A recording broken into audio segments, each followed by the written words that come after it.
اب بندے نے التجائیں شروع کر دی. اس نے کہا کہ مالک بھی تو ہے, رحمان بھی تو ہے, رحیم بھی تو ہے, عبادت بھی تیری کرتے ہیں تو مدد بھی تو تجھی سے مانگنی ہے نا. اب مہربانی فرمانا اہدنا الصراط المستقیم, ہمیں سیدھا راستہ دکھا دے. صراط الذین انعمت علیہم, ان لوگوں کا راستہ دکھانا جن پر تو نے انعام کیا ہے. غیر المغضوب علیہم ولا الضالین, ان کے راستے پہ نہ چلانا جن پر تیرا غضب ہوا, جو گمراہ ہو گئے ان کے راستے.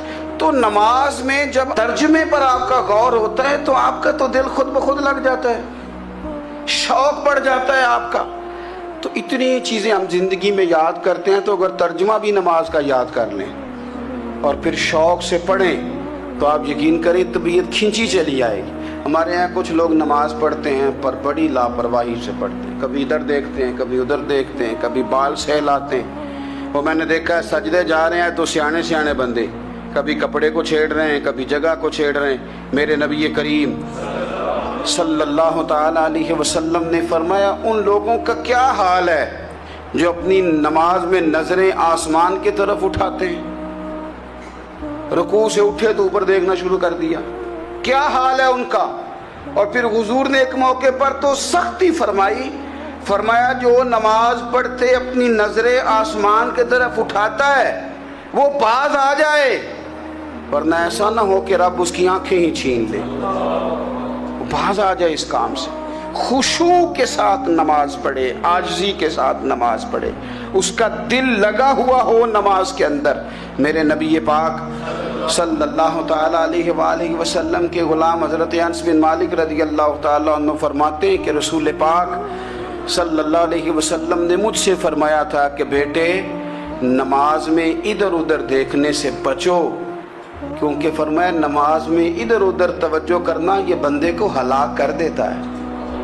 ہلاکت ہے اس میں اگر تم نے ادھر ادھر توجہ ہوگی. نماز تم مالک کی بارگاہ میں کھڑے ہو اور تم دیکھ ادھر ادھر رہے ہو. تو ایک تو نماز عاجزی کے ساتھ. پھر فرمایا والذین ہم عن اللغو معرضون, وہ لوگ جو فضول باتوں سے, لغویات سے اپنا منہ پھیر لیتے ہیں, فضولیات سے. ہمارے ہاں نا بہت سارے لوگ ایسے ہیں جو بلا وجہ ان چیزوں میں دلچسپی لیتے ہیں جو ان کے مطلب کی نہیں ہے. ان کے مطلب کی مطلب آپ کسی سے ملنے کہتے ہیں کیا حال ہے, ٹھیک ہے جی. بچوں کا کیا حال ہے, ٹھیک ہے. بچے کتنے ہیں؟ تو بھئی آپ کو جب پتہ ہی نہیں تھا کتنے ہیں تو حال کیوں پوچھا آپ نے؟ آپ کرتے کیا ہیں, آپ کا بڑا بھائی کیا کرتا ہے, چھوٹا بھائی کیا کرتا ہے, ابا جی کیا کرتے ہیں. بھئی آپ کے مطلب کی بات نہیں, آپ مطلب کی مقصد کی بات کریں. بے مقصد باتوں میں الجھنے کی ضرورت نہیں ہے. دیکھیں اپنا ادارہ میں چلاتا ہوں, اپنا گھر آپ چلاتے ہیں, اپنی ڈیوٹی آپ کرتے ہیں. آپ کو زیادہ بہتر پتہ ہے کہ آپ اپنا گھر کیسے چلا رہے ہیں. مجھے زیادہ بہتر پتہ ہے کہ میں مدرسہ مسجد, مجھے زیادہ بہتر پتہ ہے اس کے اندر کون سی اصطلاح کس طرح کرنی ہے, یہ مجھ سے زیادہ بہتر کوئی بندہ جانتا نہیں. اب ہم کیا کرتے ہیں, جب ہم دوسرے کے کام میں مداخلت کرتے ہیں تو دو نقصان ہوتے ہیں. ایک تو اس کے ساتھ ہمارا رائے کا اختلاف ہو جاتا ہے, اور دوسرا ہمارے اپنے بہت سارے کام رہ جاتے ہیں کیونکہ ہماری توجہ ہی دوسرے کی جانب تھی, اپنے بڑے سارے کام رہ جاتے ہیں. اس لیے بہت ساری ایسی چیزیں ہیں جن میں بلا وجہ کوئی مقصد نہیں. ہم پرانے لوگوں سے باتیں سنا کرتے تھے, ہمارے بزرگ کہا کرتے تھے جیڑے پنڈ جانا نہیں, جیڑے پنڈ جانا نہیں ہوتا راہ پوچھنے دی کی. لغویات میں نہ الجھے, فضولیات میں نہ الجھے, یعنی ٹو میں رہنا, ٹو میں. آپ یقین کریں میں نے پرسنلی طور پہ اس چیز کو محسوس کیا ہے کہ ہمارے بہت سارے اہم حقوق صرف اس لیے مس ہوتے ہیں کہ ہماری اپنے سے زیادہ توجہ سامنے والے پہ ہوتی, سامنے والے. میں نے دیکھا بڑے بڑے عجیب سوال اور بڑے بڑے انوکھے سوال, مطلب یہ کہ اتنی لمبی چوڑی, اور لوگوں کو بڑا پتہ ہوتا ہے یہ فلاں آدمی جو ہے اس کے بچے کتنے ہیں, وہ بیاہ کہاں پہ ہیں, کس کس علاقے میں ان کی شادیاں ہوئی ہیں. اتنی تفصیلات کی ہمیں ضرورت نہیں ہے. ہم سے تو ہمارے بارے میں پوچھا جائے گا, تو ہمیں اپنا معاملہ بڑا صاف ستھرا. دیکھیں کیا سونی بات کی مدینے والے رسول نے, قربان جائیں حضور کے جملوں پر ایک شخص نے پوچھا حضور سونا اسلام کون سا ہے، خوبصورت مسلمان کون ہے؟ تو نبی پاک صلی اللہ علیہ وسلم نے فرمایا وہ خوبصورت مسلمان ہے جو بات اس کے مقصد کی نہیں بے معنی ہے وہ بات وہ چھوڑ دے، بے مقصد باتوں سے الجھنا جو بندہ چھوڑ دے وہ مسلمان بڑا سونا مسلمان ہے۔ ہم کمزور اس لیے ہوتے ہیں کہ ہماری توجہ زیادہ دوسروں کی باتوں پر پڑتی ہے۔ کچھ چیزیں ایسی ہوتی ہیں جو ہم نہ فراخ دلی سے بانٹتے ہیں، اور کچھ چیزیں ایسی ہوتی ہیں جو مجبور ہو کر ہم دیتے ہیں۔ کئی دفعہ ایسا ہوتا ہے کہ سامنے والا کچھ زیادہ تکلیف میں ہوتا ہے اور ہمارے پاس بھی وسعت نہیں ہوتی، لیکن زیادہ اجر اسی بندے کو ملتا ہے جو تھوڑی تکلیف برداشت کرے اور سامنے والے کی تکلیف کو دور کرے۔ مدینہ منورہ میں نا قحط پڑ گیا تھا، غلہ نہیں ملتا تھا، تو قحط کے زمانے میں لوگ نا پھر چیزوں کو مہنگا کر کے بیچتے ہیں۔ ہمارے ہاں ایک طرف چینی کی لائنیں لگی ہوتی ہیں، دوسری دفعہ چھاپا پڑتا ہے، پورے کے پورے گودام بھرے ہوئے نکل آتے ہیں، لوگ مصنوعی قلت پیدا کر دیتے ہیں۔ حضرت عمر فاروق رضی اللہ تعالیٰ عنہ کے زمانہ نور میں قحط پڑ گیا تھا، گندم کا دانہ اس طرح ہو گیا تھا جس طرح سونا ہے۔ سیدنا عثمان غنی رضی اللہ تعالیٰ عنہ کے نا بہت سارے اونٹ غلے کے بھرے ہوئے مصر سے آئے، اور لگتا یوں ہے کہ وہ شخص آپ ہی کو غلہ دیتا تھا، کسی اور کو دیتا بھی نہیں تھا، جو اونٹ بھر کے اس نے لیے۔ تو مدینہ منورہ کے اندر جب وہ مال پہنچا نا، آپ کو بتانا یہ چاہ رہا ہوں کہ ساری تجارت بندوں سے نہیں کرنی چاہیے، کچھ اللہ سے بھی کرنی چاہیے۔ رب سے جو بندہ تجارت کرتا ہے وہ بڑا کامیاب ہوتا ہے۔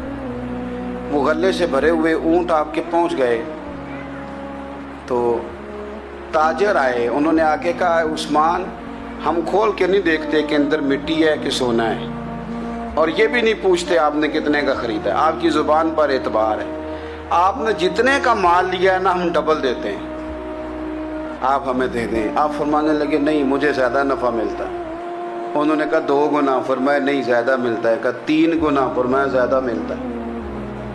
وہ کہنے لگے اس سے زیادہ تو کوئی تاجر ہے ہی نہیں جو زیادہ دے، فرمایا بس مجھے ملتا ہے نا۔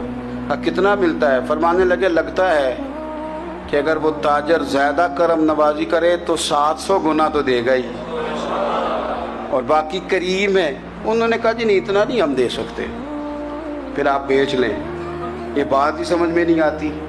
لوگ چلے گئے تو حضرت عثمان غنی مال اٹھا کے مسجد کے دروازے پہ لے گئے، جا کے کہنے لگے اے عمر اعلان کر دیں جس غریب کو گندم کی ضرورت ہے، آسانی کے دور میں نہیں دقت کے دور میں، جب لوگوں کو مل نہیں رہی چیز، جس کو ضرورت ہے وہ آئے اور آ کے لے جائے۔